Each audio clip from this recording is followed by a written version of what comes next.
All right, JoPo. Do you have JoPo? Do you do JoPo? Do you know what JoPo is? Who is JoPo? What? What's JoPo? JoPo interchangeable thumbs. So what we're going to do in this video is we're going to drill the JoPo Inner, and I'm going to try my hand at drilling ovals with my mill press over here. Haven't drilled ovals before, so I drilled a few thumb holes for a couple buddies on our team. I have 3 different sizes of these, so this is my main one that I use.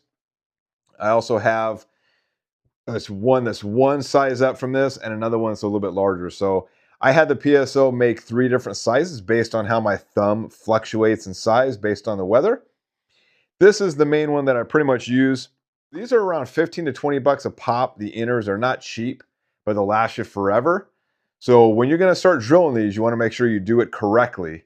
So hopefully I don't make a mistake when I drill these, because they're a little bit pricey. So one of the things I learned from my old PSO about drilling ovals is not a lot of pro shops will tackle it because it's a little bit complicated. We're going to give it a shot today and see if we can drill a perfect oval on this thing. So if you're like me, you've watched a few videos on YouTube on how to drill ovals. I watched about 3 or 4 videos. One channel has a software program. I do not have a software program for my mill press here. I also don't have a DRO, which is a digital readout. I thought about getting a DRO, and I really don't think I need it. Maybe I'll get it in the future. We'll see. But for now, we're going to drill ovals using the old-fashioned knobs right here. So JoPo makes a whole bunch of different colors of these. Pretty much all the colors that they make in normal grips, they'll have these in. And they also make different colored ones, a whole bunch of different colors in one, a little bit more pricier than these ones. All right, so we have our ball in here. I've already made the marks on here, so you're pretty much just going to get a Pro Sect. You're going to draw a line down the center for your span, and what you're going to do is mark the 45-degree line. When you put your JoPo in there, it's at an angle, right? Put your fingers in there, and as you release it, your thumb comes out at 45-degree angle, or whatever angle yours is. Mine happens to be 45-degree angle. Also, too, one thing to note, this JoPo is the current one I use, and I can actually put this in with my finger.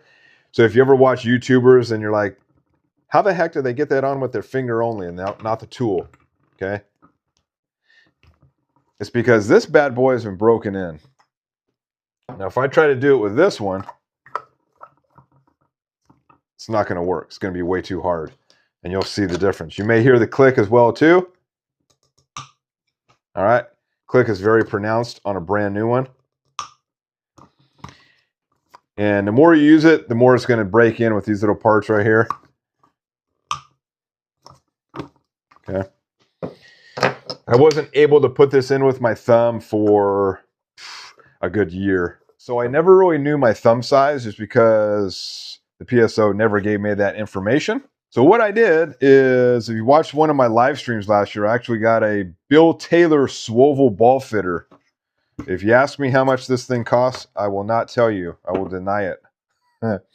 So this pretty much tells you, it gives you your thumb sizes, right? You just put your thumb in there, or you can test out the size of your fingers or whatnot. So I don't have a perfectly round thumb, and I don't know if you guys do, but that's what my thumb looks like. So it's definitely an oval shape. So 57 seems to fit in there pretty good. I could probably go 7/8. 7/8, I can fit my thumb in there. What we want to do when we drill the hole is we want to do a little bit smaller, because we can always make it larger. If we go too large right out the gate, it's going to be very hard to fix it. So I'm probably going to go with a 7/8. Another thing this Swoval does too, it can also test your span. So I put my thumb in here like this, and I just rest my middle finger on there. It'll actually give you your span, if you can see that on there. And also too, you'll see these little lines here with a dark line on the white inside. That's going to be the angle right here, that 45-degree angle that I told you about earlier. That's where we get that from. Okay, so pretty much the middle line is 45-degree angle, if you guys can see that. Everybody's different. I think majority of people are probably going to be 45-degree angle. All right, so you can see I drew the span line, the 45 here, and a 45 here. And we're going to use the white one here. Click that in place, just test fit it. And we'll put our top plate on.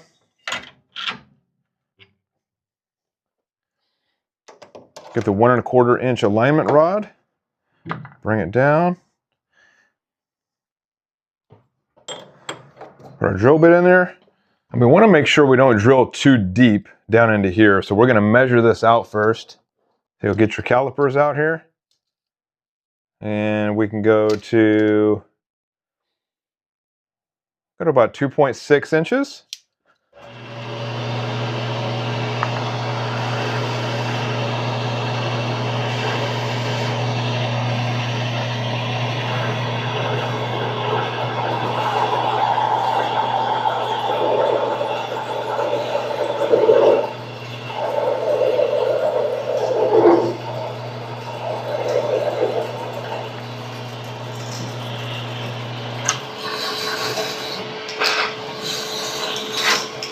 I like to clean this off the bit so I can see what I'm doing.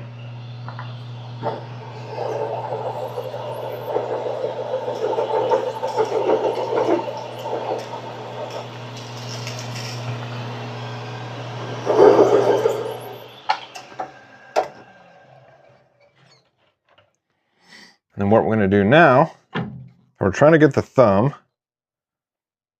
ovaled on this side and that side. So all we're going to do is line it up with this. And we do have our pitches in there, so I'm going to go to 0, 0. 1 1/4 inch alignment rod here.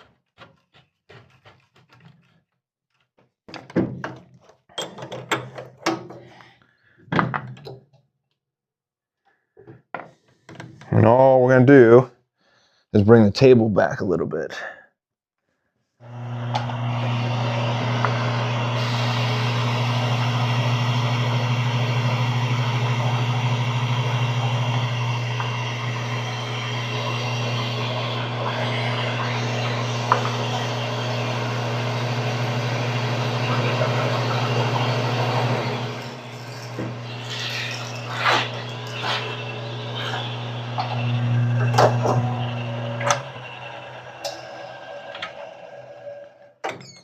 We'll see what that did.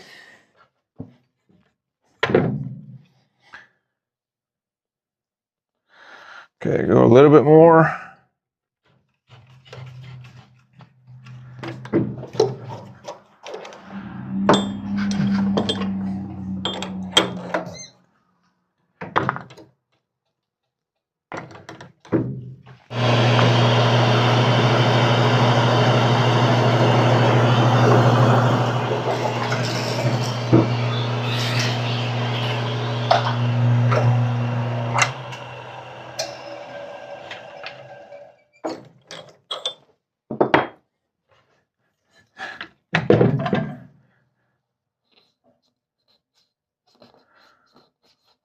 All right, it's looking pretty good. A little bit of an oval. All right, so the next thing we're going to do, since we have this ball in the jig, is just draw some squiggly lines here.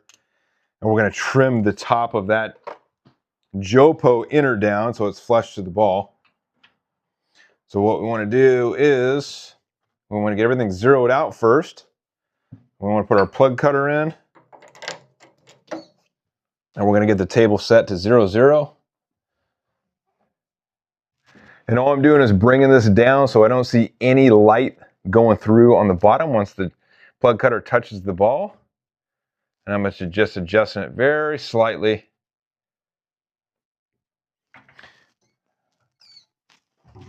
And then we'll do the x-axis. Looking good. So we just tighten the table down. Move this over.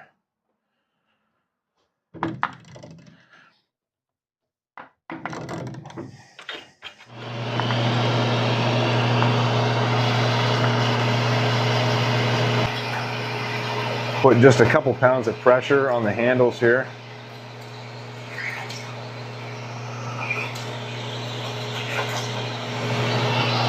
And there we go. All right, final steps. We're going to bring it over here. We're going to vacuum it out. We're going to do a quick bevel job here.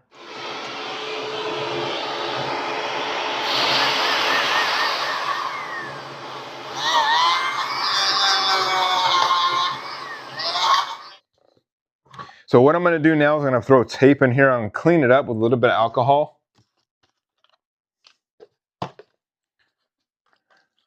And I do that so that the tape will stick a little bit better. And I don't know what tape you guys use, but I use the Genesis. This is the hybrid silver that I use as a hybrid mixture between white and black. And then I have the white. This is KR Strike Force.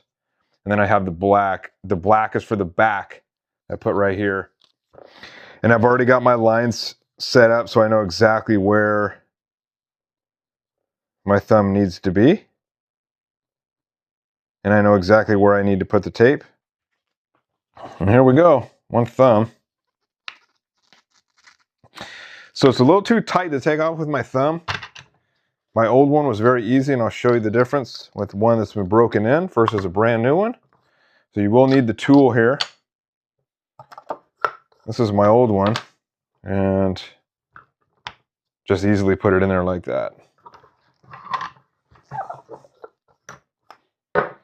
This one, not so much. All right, so I have 3 different sizes in my bag. This is the one I pretty much use all the time. I have another one for my spare ball that I put in there because I have pretty much all my balls are JoPo. So it's good to have a little backup one just in case something happens to the one that I really love that fits me perfectly. This was from almost 2 years ago. So these last quite a long time. And I would suggest if you are starting out with JoPo interchangeables to drill out 3 different sizes, one small, one medium, one large maybe, and number it. Just scribe a little number on there on the side so you know which one's which. So when your thumb does fluctuate sizes based on temperature, you can just put the proper thumb size in your ball. And it's not a bad idea to have 2 of the same size, which is what I did right here, because I'm thinking like if this messed up on me in a tournament and I didn't have a backup, I'd have to put a bunch of tape in my other ones. My other one's a little bit large. This is mainly the only one that I use. I don't use the other 2. My thumb pretty much stays the same for the most part. I haven't really bowled in too many different temperature climates where I have to fluctuate different sizes. But if your thumb fluctuates quite a bit, definitely drill a couple different sizes for yourself. All right, so they make these all in a bunch of different colors as well too. And then they have the swirl colors as well too, which are pretty cool. A little bit more money, but if you buy these in bulk, you save a lot of money. So my suggestion is buy maybe 5 or I would buy 5 at a time. I think it's a little bit cheaper if you buy 5 instead of just 1. But there you go. Hopefully this video helped you out. And there's a bunch of different ways to draw ovals. I did not need a DRO. I just needed my mill press here. And you can also do this with a drill press too. You don't need a fancy mill press to do this. All right, hope everybody enjoyed watching this short little video that I made on how to drill ovals into your JoPo Inner. It's pretty much the same as drilling into slugs, except this is a little bit more money than a slug. So this is around $15 to $20 a piece. So I'd recommend if you're practicing drilling ovals, do it on the cheaper turbo or vice slugs. If you mess up, it won't cost you as much to replace. I've drilled a couple thumbs on slugs before and it wasn't that bad, but this is my first time drilling oval. So you saw in the video, it's not that hard to do. And like I said, I just watched a few videos on YouTube. Some of the videos, they use the software program. There's one guy on YouTube that does the software program where everything's digital using a DRO. I don't have a DRO on this, right? I'm a poor man DIY shop. So I have yet to get a DRO. I don't know if I'll get a DRO, but seemed to work pretty good without a DRO and drilled the thumb perfect to my thumb. So very easy. Now the pitches, if you have 0-0, drilling an oval is very simple. Okay. I'm not 0-0, but I'm not far off from 0-0. So if you have crazy pitches on your thumb, when you turn the ball, you're not going to want to have those same pitches in when you're drilling the oval, from my understanding. What kind of mess things up. So that's where you kind of need a little bit of trigonometry to come in, or your software program with DRO would probably help you out figuring out what you need to do to get the perfect pitch. If you like this video, make sure to give me a like, comment down below, let me know how you guys drill ovals in your thumbs, especially all you DIYers. Let me know how you guys do it. I know they have a cutout tool you can go in and kind of ream out the inside to shape it like an oval. You can also get a bevel sander. In this video, I just happened to do it with the XY table and see how easy it is. Kind of show you guys how easy it is to do. Anyway, hope you guys enjoyed it. Make sure to hit that subscribe button, and I'll be sure to be doing a lot more of these videos in the future. So stay tuned, and thanks for watching, everybody.